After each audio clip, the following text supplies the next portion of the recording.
Hey, what's up, Soul Warriors? Welcome to the Saturday Night Soul Session, live with me, LC, and my good friend and amazing human being, Miss Pamela Topchian. She is here tonight to talk about her amazing new book, I Didn't Come This Far to Only Come This Far. Focus, focus, focus. And I'm going to tell you something. It is truly amazing. Pamela is a person that touches many places in her life, and yet she is an every woman.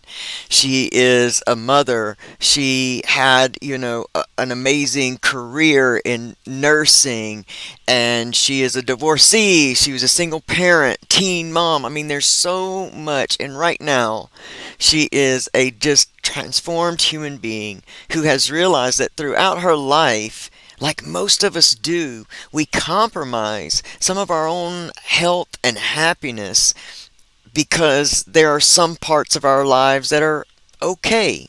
And we're taught that to want it all is, number one, impossible, and it's selfish to want that, and especially as women.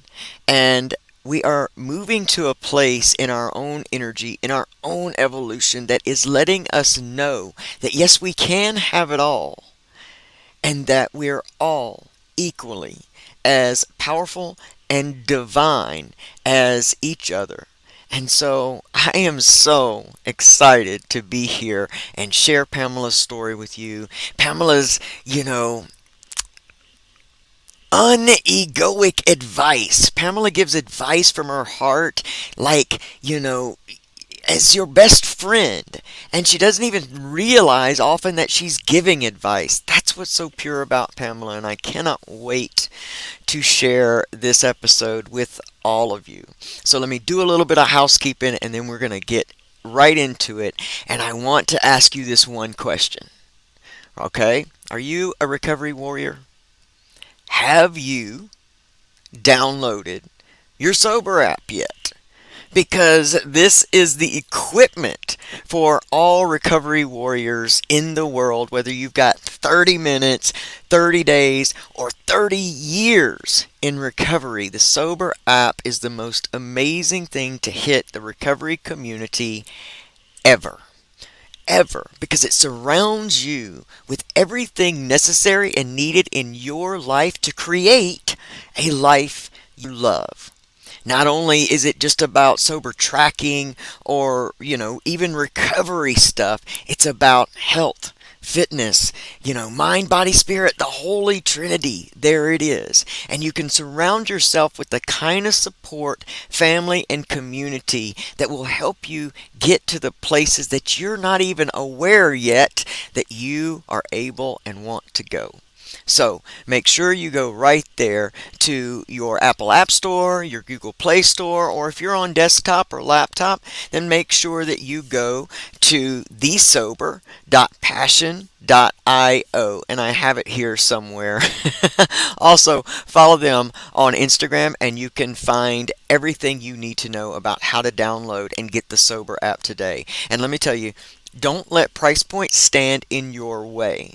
Okay, one of the things that I love about Danny, Curtis, Mike, all of the creators within this app is that we are absolutely dedicated to you having this powerful resource. So if you are truly in need, then we want to help you get the Sober app. So don't let anything, especially fear of anything, stand in your way of your best life. Go and download your Sober app today. Now, I'm going to put this other link, sort of this other information up during the video, but I also just want to let you know, to get your own copy of Pamela's book, I Didn't Come This Far to Only Come This Far, you can go to Amazon.com. You can type that in right there, or you can even type in Pamela Topjian. I did that today, so I wanted to make sure I was giving you the correct advice. And I'm sure if you go to hypnobreakthrough.com, you can also get in touch with Pamela, because she has given an amazing gift to our Recovery Soul Food community, but also she can make sure that you get a link directly to her book. Last but not least, Hydra Crazy has finally wrapped. That's right, we are getting ready. As soon as the editing process and all the cool magic, movie magic gets made, we're going to get to see Hydra Crazy. And I'm so excited for Alex Kaplan, Austin Case. Go ahead and follow those guys there at Of Substance at Hydra Crazy so that you do not miss the premiere of this amazing movie. Now, I think that's all for now. But if I've forgotten something, I'll remember at some point, or maybe I won't. I've said all the important stuff because I'm just so excited to get into this with my beautiful friend Pamela Topjian. Y'all put your hands together, share out in your groups. If you want to transform, Pamela Topjian is a great guest to help you do so. So if you're ready for this Saturday Night Soul Session live with me, LC, and Pamela Topjian, then we're ready. So let's go.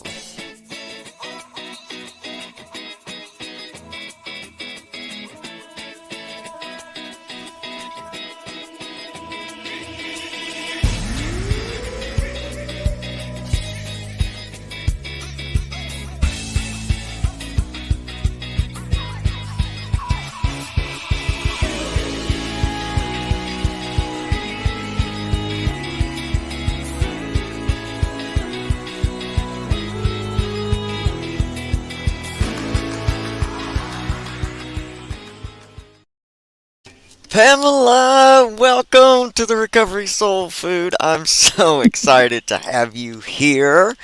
Thank you. Thank you. Me too. Wow. I told you before we started that I sat down just 2 hours ago, and I'm already at page 93. It is really an amazing read. You know, that's the thing that I really love about it, is that it's an amazing read. It's not, I told you before, and you know this. I'm a listener. I Mhm. love Audible. I love listening to books, and sometimes I find it hard to read. I work hard, I'm outside, and all those things that I tell myself. But when I sat down to start reading this today, I was completely engulfed. Engulfed in, just being able to walk with you on this journey, to be able to kind of understand, and to see that you are, as I said, every woman, every human, and more than anything, you've proven through this book, because you're around a lot of people. You're an advocate for trans kids. You're an advocate for the LGBTQ plus community. You're an advocate for, natural holistic healing. You are an advocate for following your heart. You're an advocate for women's rights. I mean, all these things, and yet it's tempting sometimes to get in those down and out stories and think, well, I don't have that to tell, so. But your story is amazing, and I'm so glad that you are a representation of how. Don't let that stand in your way. Like, every human story is so valid and important, and you've been through some shit, Pamela. You've been through some shiz, Yeah. Pam. Yeah. I know. I know. You've been through some shiz, and you just represent everybody. Teen mother. I mean, go. There's so much. There's so much. So let's just get Yeah. into it. Pamela, where do we start? Um, I don't even honestly know where to start. I'm so jumbled because there's so much that I want to do. But Pamela, I guess just let us know first and foremost, how long did it take you to write this book? Yeah, it took me 5 years to write the book. Love that. And when I first started, I was not planning or not specifically writing it to publish. I was writing it as sort of for a few reasons to kind of get it out of me because I Hmm. knew that that would be very helpful. And at the time, I couldn't remember a lot of my life. And I was in therapy and I was learning about how much my childhood had really had an effect on the rest of my life. Powerful. And so I thought if I could just get it all out, it would make more sense for myself, even to understand Love myself that. and where I was in life and how I got there. But then also, it's to sort of, in case I never made it out of that place of, what is the word for it? The PTSD symptoms, the place of total breakdown, like your Yep. rock bottom, which is different for everybody, Yeah. but Yeah. your own rock bottom where I was in case I never made it out of that, because that used to be my biggest fear. I used to Mm. feel like, what if I never can fully be independent or fully take care of myself again? What if I just get worse in my mind? And then, of course, that leads to physical stuff. So I wanted to get it all out almost as a record for myself and for anybody who might read it and my children in the future or even my ancestors. I mean, like, how cool would that be to say, Yeah. great great great grandma or great great great aunt or whatever, this was her life story. This is where we came from. So, Love that. I love that. Well, I love that that and that was the reason that I wanted to ask you that question is because a lot of people have the dream in their heart of writing a book, and we're tempted so much to think that it happens overnight, that ugh, we have the story and it just happens overnight, and that you say no, it took me 5 years, and all the stuff that you say in here that you went through in doing it, and your reasons for doing it are so like indicative of life from the heart, like thinking past ourselves. Like, I yeah, want you 3 generations from now to know what you're made of, right, because this is what I'm made of, and you are a part of me, very much a part of me, and that we can make it through anything. yeah, That was one of the first underlines that I made in the book. It's on page 46. And you were talking about, you know, having this thought about college, that you just kind of thought that it mm, was off the table for you, that nobody told you that you were right, able to do all of that. And I underlined the last page, I mean the last sentence in in the first paragraph on number 2046, and it said, adults adults anywhere told me I could attend college if I wanted, or could be anything I wanted to be. I had to go where life took me. I always felt like I had no control of my life. And that was what started that conversation, is that no talks in school at that time, or your mom or any other adults were saying you could be anything you wanted to be. It right, was a time where women, they were very limited in what they were allowed to do and what was expected of them. But what resonated with me so much about that is how much a lot of us often hold that small little belief system, that this is the hand I was dealt, right. and I just have to go where life takes Just me. go with it. Yeah. Yeah, Just get yeah. on the ride and see where it goes. Yeah. Without telling too much of the book, what was the was I know there wasn't a moment, but what was that thought process of leading up to that place where you started to really understand, wait a minute, I don't necessarily have to go where life takes me. I can steer the ship. Well, I can remember one moment, which was in therapy when I had, first of all, I had went to therapy because I didn't realize when I went to therapy that it had anything to do with my whole childhood. And after reading the childhood in the book, you're like, how could you not realize? I But understand though. I really but understand. But when I went there, it was because after I had had, been beat up by my ex-husband and, left unconscious on the closet floor. And I just, left him. Luckily, I got out of that. But then I like couldn't function. It just got worse and worse and worse. So I thought I was going to therapy because I was beat up a year ago and now I can't function. What's wrong with me? And so I remember a moment in making that realization in therapy that all of this stuff in childhood, and the therapist said, PTSD and CPTSD. And I was like, what, me?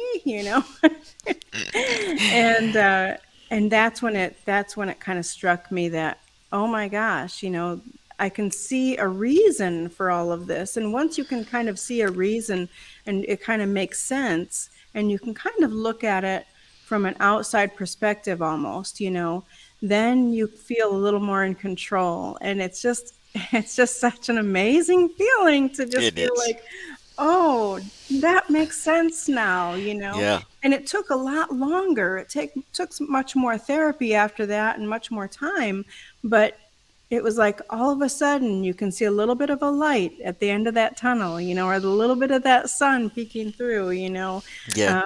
There was a moment, and it was in the therapy office that I thought, okay, I think I can figure this out. I see a I little bit of love hope. that.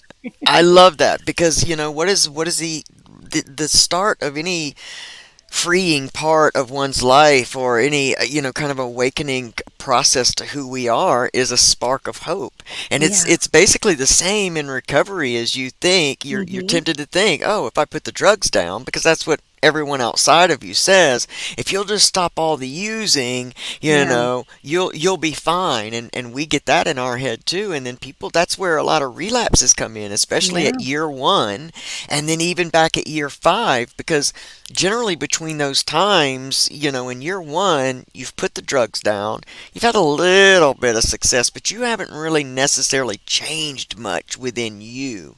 Yeah. So you're kind of drudging along, and then in year five, there's another reset process that happens right there. So that's why I say all of our stories, because we're human and from a divine source. I mean, we're all as separate and unique as we are all still one, and Yeah. we share the same things because it's the same thing that happens in transition. Oh, if I just change my gender, to the one that Right. I feel comfortable with, then everything will be Everything okay. else will fall into place. Everything. And then Right. people think, they get in that space where they go, and we've talked about this on the Transgender Mentor, Mhm.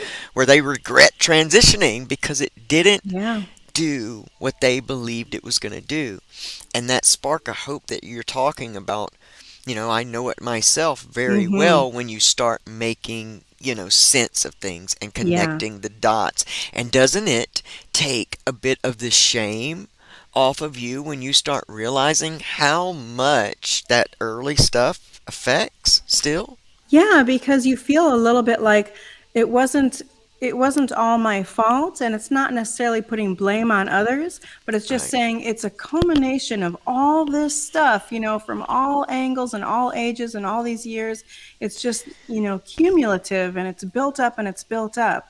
And you start to understand, and you don't feel like, what did I do wrong? You don't feel like, how come I couldn't get past this, whatever it was, this one thing. I thought it was about being in an abusive marriage when I, had my downfall or my breakdown, but it was so much more than that.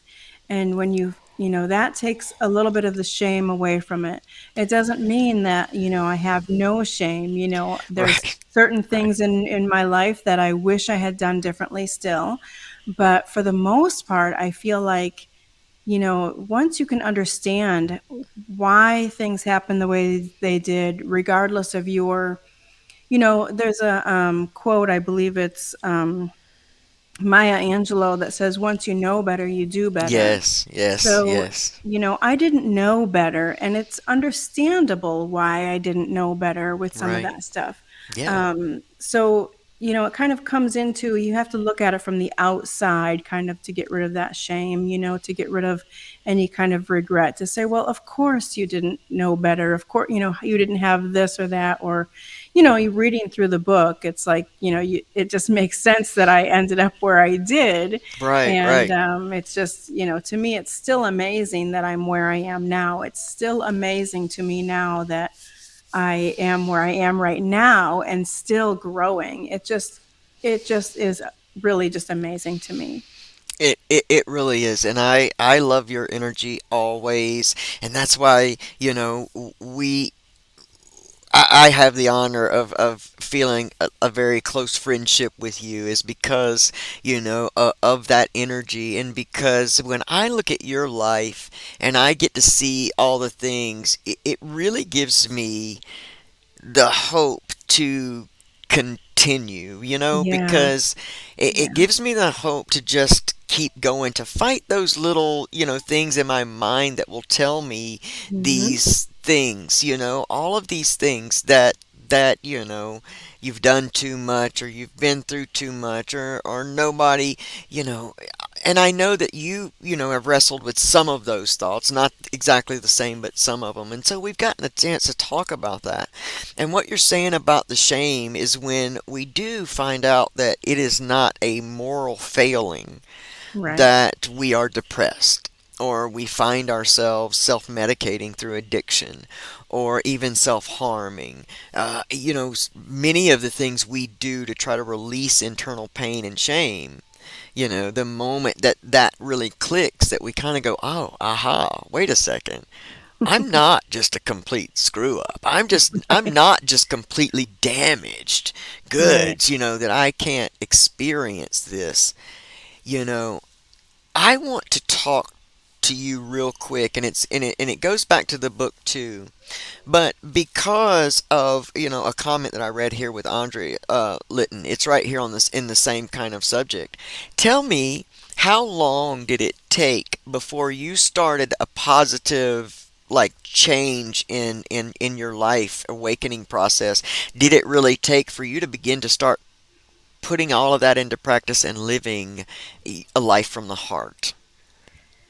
I think I came to California in 2016, I believe. So 2015 is when I divorced, when I found myself unconscious on the closet floor, left my husband, um, went through a divorce. I lived on my own for a year, trying to get therapy in Missouri, unable to find what I needed, just getting further and further down in those PTSD symptoms, feeling so ashamed and so afraid, and feeling like, why can't I get over this? I'm free now. I thought it was all about that one marriage. And Mm, so then I got on a bus and I came to California as a last ditch effort in July of 2016. So I would say it was 2017 or 2018. So not that long ago before I really started kind of coming to this, I guess, awakening. And as you know, it's a process. It's not yes. it's not like I'm awakened or Yeah. I've awakened. It's not like that. And I feel like anybody that says they've been through it and now they are this enlightened being, if you're here on earth and you're saying that, then Yeah. you're not. Yeah. Yeah. Because Yes. you get to a different level when you are, and you're not going to be telling people that you are. That's so true. So That is so true. I feel like it was just, so I went through a lot of crap that first year in California for sure. And it was just like, dang, why is this still happening to me? Like, dang, I Yeah. just, even reading it, even like when I write it, I was like, oh, I can't believe it, still. Yeah. But it was just, 2018, 2019, right around there, I started kind of coming a little bit more into myself. And like I said, it was a process, little bit, little bit, little bit. And here I am, 2022, and I'm still growing. I'm still coming into myself. Um, so, yeah, it's not been all that long since I sort of started that process. Amazing. I'm grateful that thank you for sharing that because I I just realized last night when I got home that I let my recovery date in April pass Oh, by. And what has been the reason that question and your answer is so important to me is because I got to celebrate 9 years in recovery. hmm So that 9 years, thank you. But that 9 years, it's like it took me to about, I think I was in year three when I first started, kind of grasping, first thing I had to grasp is what we just talked about, the fact that, hmm oh, it's not all my like I'm not just Right. failing every moment of the day living in this shame, but it seriously took that, continued, healing. Right. And when it does seem to kind of take off, it's almost like when you get it, and it may Yeah. take that time of you going, why I'm still doing this stuff, like why am I not, and then all of a sudden it does seem to kind of click in, and Yeah. when it clicks in, it just starts moving, and it moves quick, and it reminds me, and I can't remember if it's Neville Goddard that says it or Think and Grow Rich guy who says it, but he's talking about money. He says, but when it clicks, you'll wonder how you were ever broke at all. You'll wonder how you Mm, ever lived mm, another lifestyle or another way. And that is so true because in this year nine, yeah. it's just now really feeling like it's Yeah. all clicking in, and everything I've studied and everything I've done is like now it's becoming who I am. And I think hmm that's what happens, Pam, is we do all Yeah. this stuff, we have to unlearn all that other, stuff, and we're still do it. It's still a process. Yeah. But when you do this for so long, so keep writing your affirmations, Andrea. Keep saying them, keep writing them. Please do that because eventually you will come to understand that you're affirming is who you are, and no longer will you be, and so that there's a next level. So thank you for sharing on that. I told them before you got on here that you share with advice that's not egoic, like you just give it, and it's so real and happy. So okay, now we're in the book, and you've come out of childhood and you're coming out of this divorce. I really I want to go to that place where before you got the divorce, where you Okay. were, and that place where you were compromising your own happiness. I think it was more of, so I was married twice. I'm on my third marriage. The first marriage, I was married for 15 years. That's the one. Okay. Yeah, that's the one. The first part that Okay. I want us to talk about And because that's where, yeah, go. he was not abusive, except he was emotionally and verbally abusive. He was very controlling. Um, he worked in law enforcement Mm, and in a town, very small town area where he grew up and I was the newcomer. mm, So that kind of gives a little base there of what it was yeah. like. But so I feel like it was more of settling than it was compromising or sacrificing or anything like that. I think it was more of a feeling of settling. But it was Mm-hmm. also in that first marriage, it was also a feeling of not knowing any better. Like I I just had no example of, I was just writing that, Pam. That what you just said. I was just writing to make a note to come back to. I'm yes. sorry. So I so I had no example of a healthy relationship with adults. I had no example of a healthy marriage, healthy parents of children. I had no example of that in my daily life growing up. except for maybe television, which, it of course isn't real. But as you mentioned, I was a teen mother also. And that was not the father of my son that I had as a teen. And so I really missed out on a lot. Like my husband now says a lot of times about like with TV series that were out or even movies that were out, he's like, "Oh yeah, you were busy raising." Like I missed chunks of what a lot of people my age, are used to from their teen years or young adult years. I missed a lot of stuff, but so it was more of kind of again feeling like you didn't have control, like going with the flow, and also feeling like, I felt like I wanted a normal life. I wanted a family life. And I already had my son, and I to be able to have more children. Now I love, love, love children and babies, and I had worked with children and babies a lot throughout my life. And I wanted another child, and I didn't want to have another one without being married.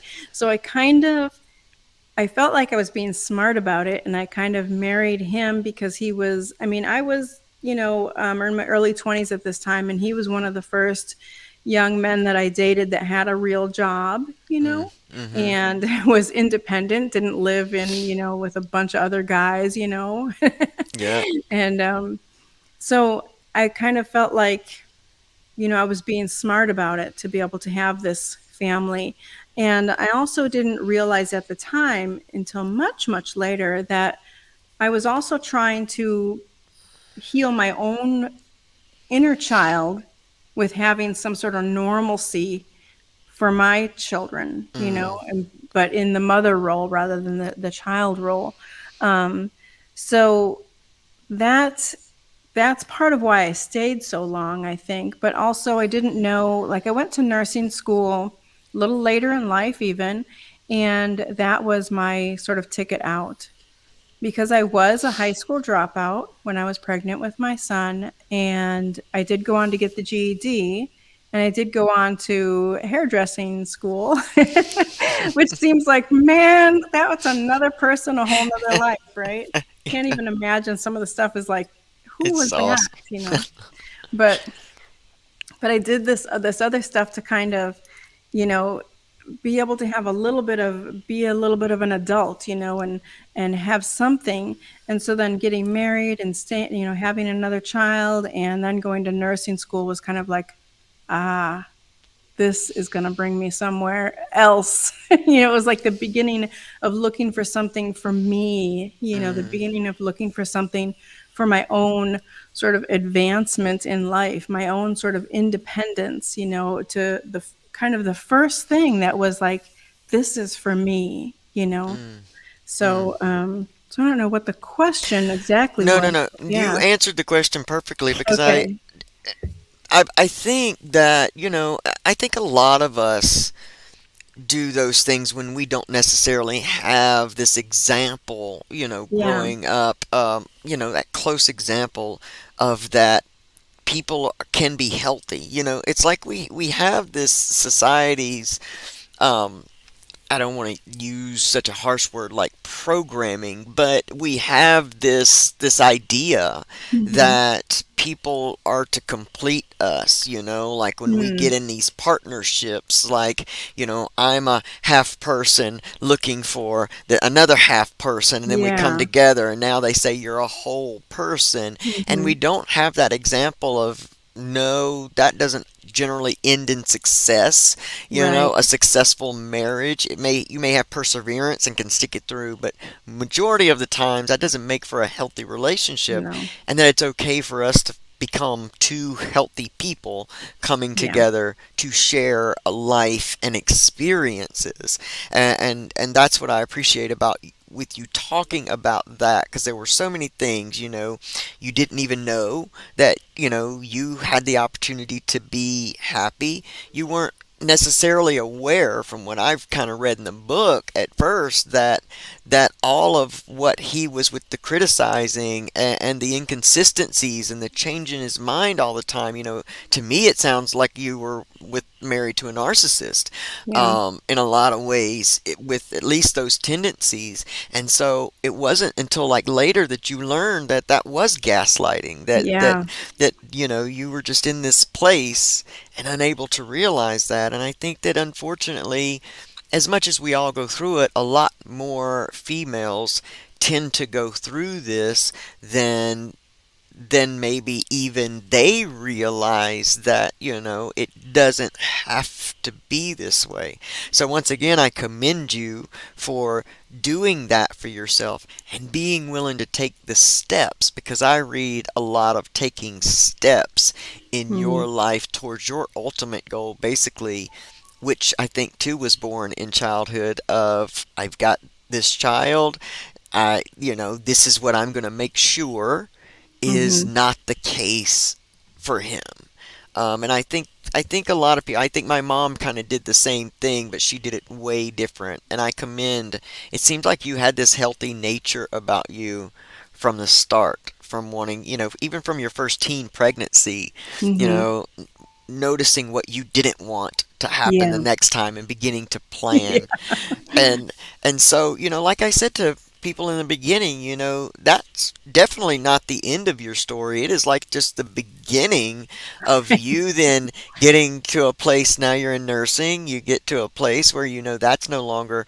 Talk to us about what started happening in your heart, where your heart began to shake you up, because it's our circumstances and shakeups that move us, and sometimes we forget that. We curse our circumstances while they're trying to move us forward. So talk to us about the heart, what was happening in your heart. Nursing had been a blessing for you. What happened?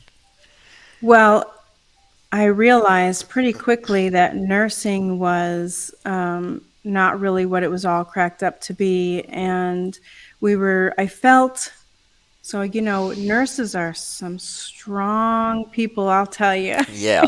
Yes. And nurses are also really band together. And it's almost kind of a secret of, what it's really like. And so I don't want to step on any toes or make anybody, or put anybody down, because there are some amazing nurses out there. I have some friends that are amazing nurses and do some great work. So I got to put that out there. Yeah. Yep. I'm with you. But for me, it felt like I was never able to do right by my patients. I felt like I was being stopped between the doctors or the admin or the policies of wherever I was working from. I was just not given the time or the resources, or just always being challenged, or you're damned if you do, you're damned if you don't, kind of a thing. Just you know putting my license at risk from an order from the doctor, Mm. which you Mm-hmm. can't go against the doctor from wherever you work, but you also can't go against your license. But Mm. if you want to report anybody, you're going to be blacklisted.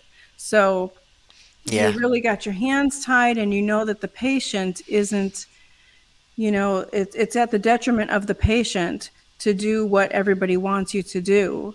And this is, again, this is my experience.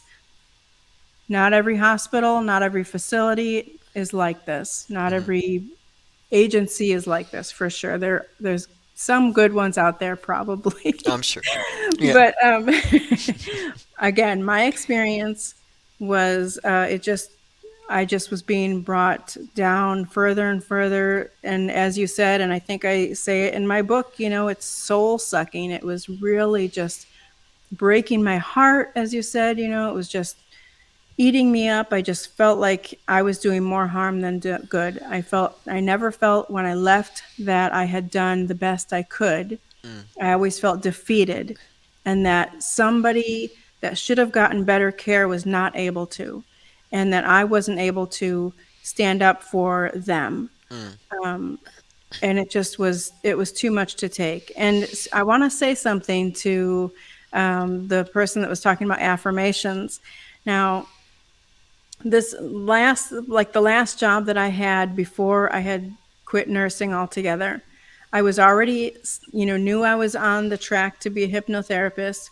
And I would drive to work and I would be like saying out loud the whole ride, I would be saying, I am a successful hypnotherapist. I am fulfilled in every way of my life. I would just like say out loud, almost screaming these things to be able to make it to work, and then just you'd have that in your head. I love it.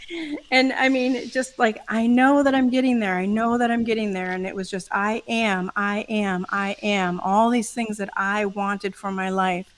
And I'm not saying that that's a magic trick. I'm not saying that if you don't do that, you won't get what you want in your Right, life. right, right. I'm Yeah, just saying that this is one little part of something that helped me get to work without yeah. crying. you know? Amazing, though.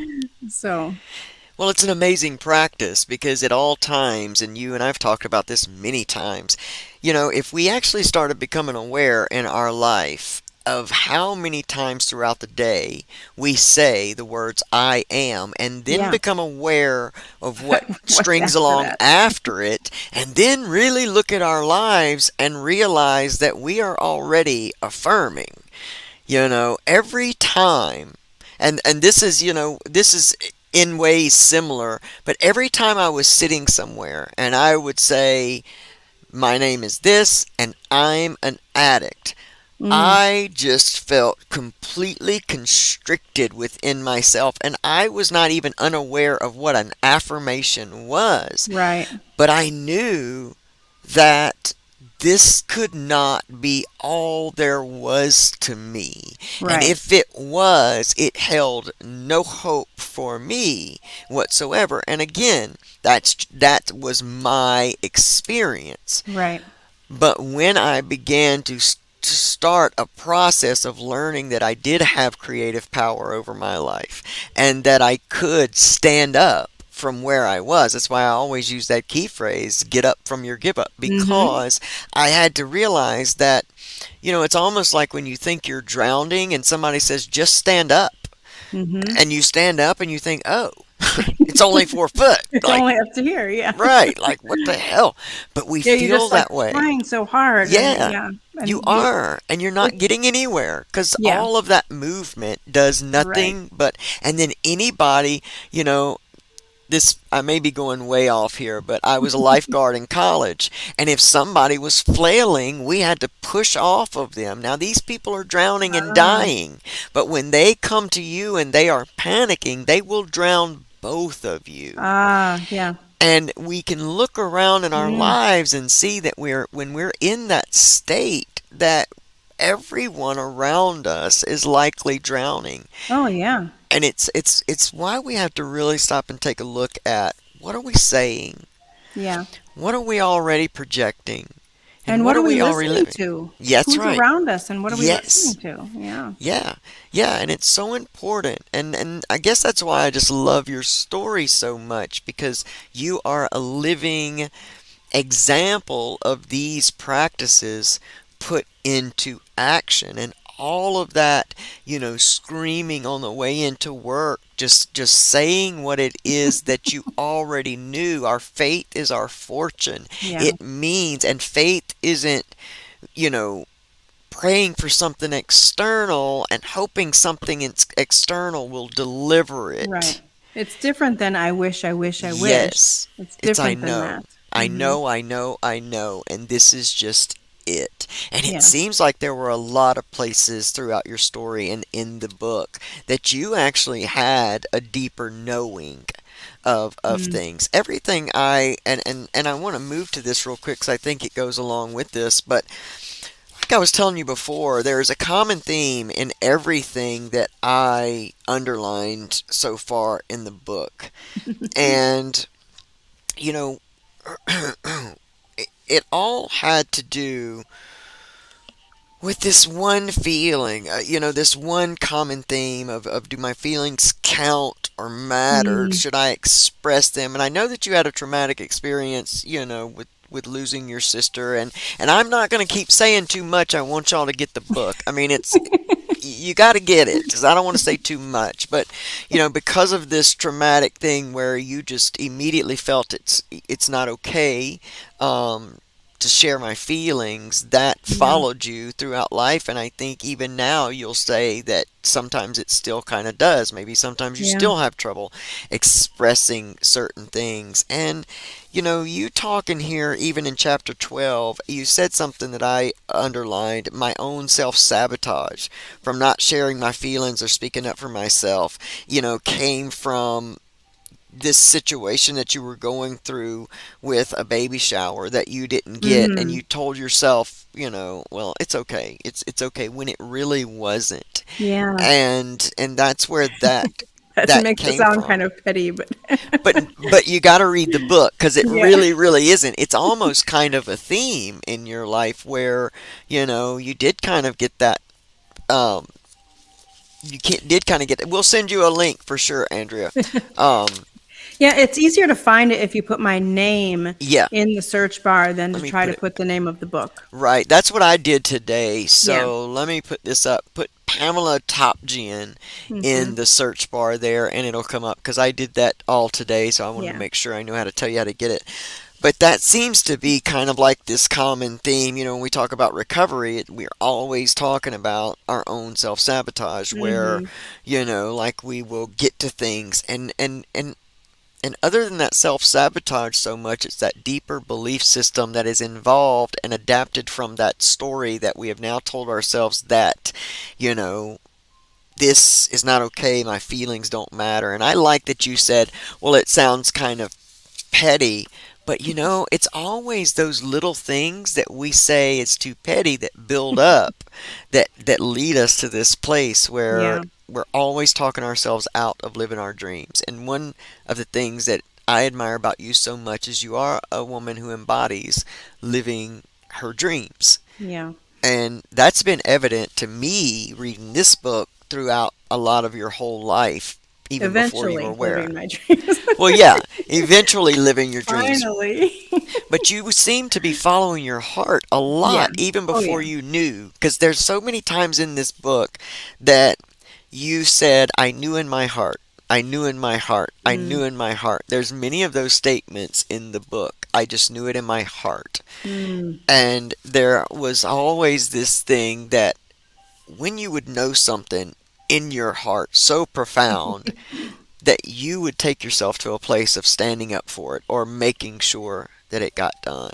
Yeah. Yeah. When there is absolutely no doubt, there's no way that anybody can show you something different. It doesn't matter about proof, it's more about knowing it in your heart. When Yeah, it's right and true for you, nothing else can get in the way.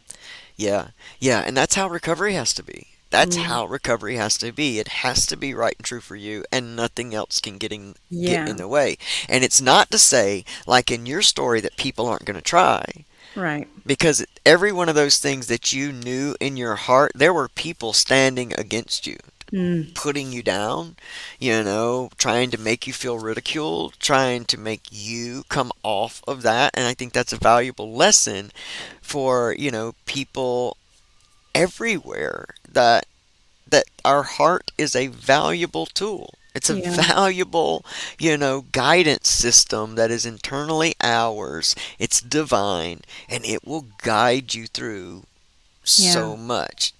Here's one of the questions that I'd really like to ask you. How do you know the difference between something that's really in your heart, like your heart guidance system, versus something a little bit maybe lighter? Because television and stuff says, follow your heart, and people say, well, that's just whimsical. How do you know the difference between whimsical and guidance? It's not having a doubt. I Mm, mean, it's the same for love. People say, well, how do I know if I'm in love? Well, if you're asking, then you're not in love. It's the hmm. same thing. If you're questioning whether this is really something from my heart, then it either isn't or you haven't gotten all that information yet because you will know. You will know at the core of you. There will be no doubt. This is what it is. This is right for me. This is true within my soul. It's not just your heart, it's your soul. And you can feel it like as much as you can feel your hand. I mean, you can Yeah. feel it inside of, your whole being. It's not something that you can explain other than if you have doubt, it's almost like that, heck yeah or heck no, it's Yeah. almost like that. It's like if there's just an automatic, like, you know, explosion in your mind, like, yes, this is it, or this just makes my heart sing, it's the total opposite of the soul sucking, it's it's just such a feeling that can't really be explained. Yeah, I completely understand. I completely understand. I, I just had this question in my mind as you were saying that. Um, what how do I want to put it so that it actually makes sense? Because the way I want to ask it, I don't know if it's going to make sense to everybody because we talk. So I want to make it Yeah. make sense to everybody. So you're still in this process right now. Hmm. You're still very much within this process. So you in all your affirmations of, I am a successful hypnotherapist, it didn't stop there for you. Like you're still on your heck yes ride. And tell us a little bit more about that. What was is that transition like? I mean, Well, it's the name of the book says it all, I didn't come this far to only come this far. And yes. that's the biggest takeaway for anybody out there. Wherever you are in your life, you didn't come this far to only make it this far. Wherever you are, as long as you're breathing, as long as you have your mind about you, I worked in Alzheimer's for a long time. I worked in, with children with psychiatric issues. So I think about that. But, as long as you have your mind about you, as long as you're breathing, as long as you can function, you know, you didn't come this far to Yeah. just stop and stay stuck there. So I just keep following my heart. I just keep going with what draws and attracts me. Um, you know, Doing hypnotherapy with people, it felt a little bit. Now, I totally believe in the power of hypnotherapy. Mm, However, I also wanted to add to what I could do for my clients. And I noticed it felt like there was a little bit something lacking sometimes, or I would be like giving advice or talking to people about different, either spiritual paths that they were on or different things that they had tried. And I realized this is just like me, my advice. And I would have to say that to them, now just, stepping away from the hypnotherapist role. This is just like a friend to friend, this is my advice from my own experience and whatever. But I wanted to go deeper than that for the people that wanted it and that needed it. And so I started looking into these little classes here and there online. We're inundated with all these little, yeah. master classes and whatever. And the first school I went to for hypnotherapy was Southwest Institute of Healing Arts, and they have a bunch of these holistic healing modalities. And so I thought, if I want to take a few different classes here and there and having a hard time figuring out what I want to take and where to take them from, why don't I just go back to SWIHA? It's Southwest Institute of Healing Hmm. Arts, SWIHA. So you know so now I'm doing that, and and with writing the book, like I had said before we even went on, that I didn't want to, wasn't necessarily trying to become an author or anything, and I didn't know if I would write another book. But I've had so many people say to me, I've always wanted to write my story. I always wanted to write down my memoir. And, how did you do it? And, where do I start? And so I've started writing another book on the process that I went through. Outstanding. I'm no expert, but I can tell you how I did it and what I went through writing it. Because it seems like a lot of people want to know that. So, Absolutely. Absolutely. It was one of the things that I wanted to know. And I yeah. think that it's valuable to share from our own processes. That's what I like to do about recovery and guidance in those areas, because you know what it's like to be in a place that seems hopeless. Oh my gosh. And, I know what it's like to be in a place Yes. that seems hopeless. And so, when the title of your book is I Didn't Come This Far to Only Come This Far, and you give that type of advice, that is the absolute, truth to me in a nutshell, and it's the only, like, path to, like, truly completely discovering, like, I want to leave everything here. And I know we share that in common, that, like, I want everything that I feel led to do, I want to do it, Mhm. because I don't want to leave this earth in this body and not have, and have one thing that was left for me undone. And so I think just having that advice from you, I didn't come this far to only come this far, write it on your mirror so that even if you're in day 30 of recovery, you can remind yourself in the worst days that Yeah. this is not as good as it gets. And even on your best day, you can still remind yourself this isn't even as good as it gets. Right. Just keep moving. And Follow that you'll heart. know it too, like we said, following your heart. You will know it. You will Yeah. feel that pull or that push, to for something more for yourself, or your interest will keep being drawn somewhere, and you might have something in your head or within you saying, "Oh, I can't do that too," or "I need to choose." But if it's a heck yeah, then it is, then go for it. It's better to try and to not, be able to continue for whatever reason than to just not try at all. Yeah. You know from reading my book too that there's been several things that I first tried and it didn't quite work out and I had to pick it up later. Hypnotherapy being one of them. I started that journey in 2010, and I didn't become certified hypnotherapist and have my own business until 2020. Yeah. So, Yeah. Yeah. It is amazing. And you said something in there that was, right where I wanted to go next. Was it doesn't mean, even if it is a heck yes, that there will not be these little right. voices and these little learned fears, but can't Mhm. those also be an amazing part of the healing journey? Because if those little voices never get triggered, so to speak, you may never Right. know that they're truly there. Sometimes they got to be triggered so they speak loud enough that you can Yeah. become aware of them. How did you get past those? Well, that's what I always say is that those triggers are where you need healing. It's like, "Oh, okay, thank you for showing me. I need to work on Yep, this."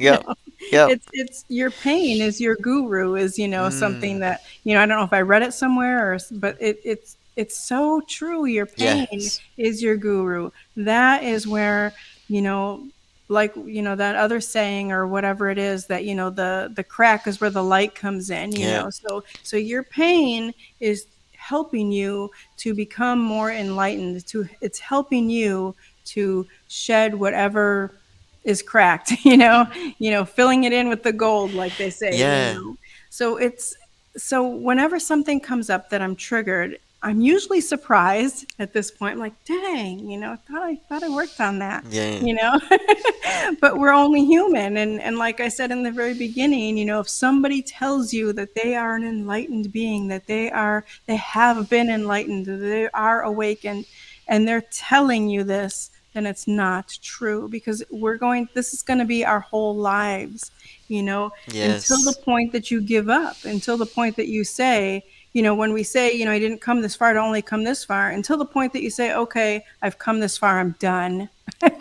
you yeah, know yeah, yeah, but if yeah, you don't have that, if you just keep that motivation with following your heart and knowing that you're going to continue to learn and grow throughout your life, as long as you have your mind about you, yeah, and as long as you have your breath, yeah, yeah, it's so a true. lifelong thing. Yeah. It is a lifelong thing, and there's so many different processes.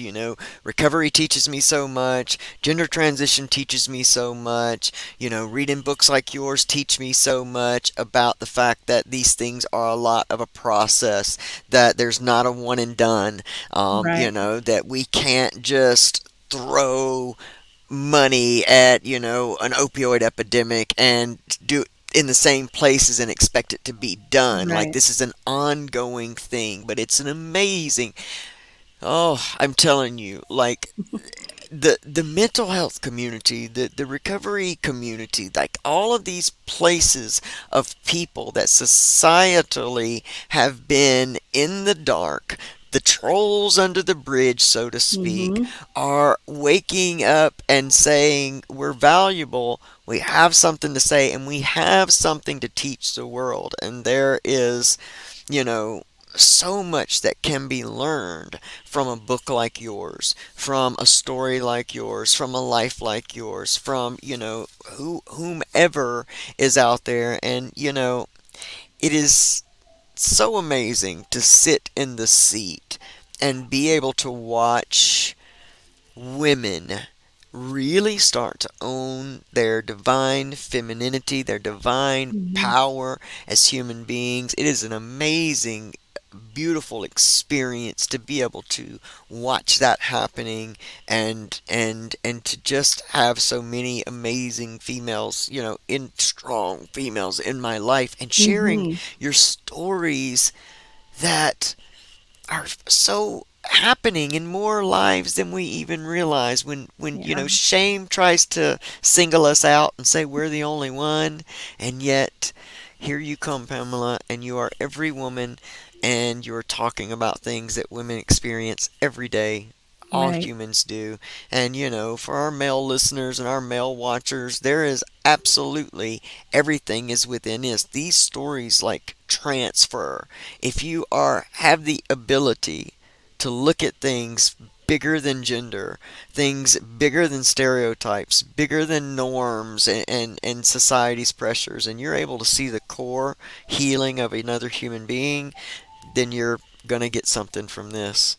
Oh, Pamela, this I'm so grateful that you did this book. I know we've been talking about it since we've been friends, and you finally did it. I'm so proud of you. I'm Thank you. proud to even get to bring a message like this, Mhm. to other human beings. My heart's full, as it always is when we spend time together. And so, you're always a return guest. You always have a seat here in the Recovery Soul Food family. Come back and share about the next book, and and let's keep pushing this one out, guys. Remember, it's I Didn't Come This Far to Only Come This Far by Miss Pamela Topjian. Go check it out in Amazon. Type in Pamela's name. It's going to be the best way to do it for right Mhm. now. Um, and Pamela, you're still doing hypnotherapy, right? You're Oh, yeah, in your yeah. study? Okay, good. Good, good, good, good, good. So if you want to book Pamela Topjian for an amazing hypnotherapy, I am actually someone who has learned and gotten to be a part of Pamela's hypnotherapy, and it is truly amazing. She is absolutely within her purpose and power when she is doing it. So if you want to book a session, then go straight to hypnobreakthrough.com. You can even mention Recovery Soul Food and get a free full session. That Mhm. means that that's an amazing gift to give, and Pamela is absolutely an amazing hypnotherapist. And do you have anything that you want to add to that, or say to anyone who may be, thinking about it or on the fence? Is there anything that you can say to somebody to put their mind at ease about what it's about? Well, just, that I do give a free sample session within the consultation, and the consultation is free also. So you can see how it feels for yourself before you decide if you want to go full in with it. And in the consultation, I answer any and all questions. We address any concerns that you have. So I understand some people have never heard of it, and there's also a lot of negative, reputation from the media and from movies and stuff. And it's nothing like stage hypnosis. Hypnotherapy is not stage hypnosis. Thank It's you. a totally different thing. Thank you. Thank you for saying that. Thank you for making that clear. I know that that's a stereotype that, a lot Hmm. of us have just because of what we know about it.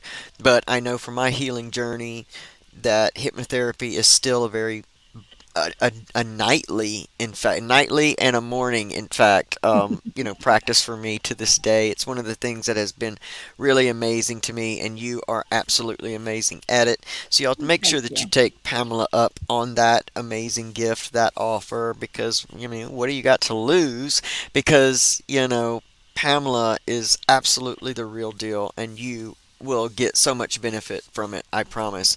And make sure you go get the book, I Didn't Come This Far to Only Come This Far by Pamela Topjian. I'm telling you, Thank you're going to be you. holding on to a bestseller. I know. My faith is my fortune, and I know this about Pamela and what she has to give to the world. I also know this about all of you. Whatever is within you is desperate to come out. Just open up, get past those stories, get up from your give up, and create a life you love. That's how much power you have. You are a creator in your world. You are powerful. You are amazing. You are beautiful. Pamela, is there any last thing that you would like someone to know about this book? The overall message, because I can keep going here. I mean, we could stay here for 2 more hours, but is there any overall message that you want people to know if they don't get the book? What do they need to know about them and you? The overall message is the title. You didn't come this far to only come this far. Don't let yourself get stuck. That Mm, whatever you're going through and whatever you have been through, you don't have to stay there. You ah, don't have to. I'm living proof. Lona is living proof. You that's true. don't have to stay stuck wherever you are or from whatever your circumstances were. That's Yeah. right. That's right. And trust the process. Yes. Trust the process. It is a process. Keep going. If the things that feel good in your heart and in your soul, doesn't matter what other people think, Right. when you read Pamela's book, you're going to see that there were not a lot of people supporting Pamela's dreams, but here sits Pamela living her dreams with an amazing marriage, with an amazing life, and just I'm grateful to have her as an amazing friend. So Me y'all make sure you go follow Pamela Topjian at Pamela Topjian on Instagram as well and TikTok, and make sure you hit her up on hypnobreakthrough.com. Pamela, until we get to see you again, I am so proud of you. Thank you so much for everything, and I love you. I And love you too. thank you. I Thank thank you all for being with us tonight. And I hate to let you go. I hate to let you go. All right, everybody. Until next time, we will see you then. Have an amazing week and be safe and be well.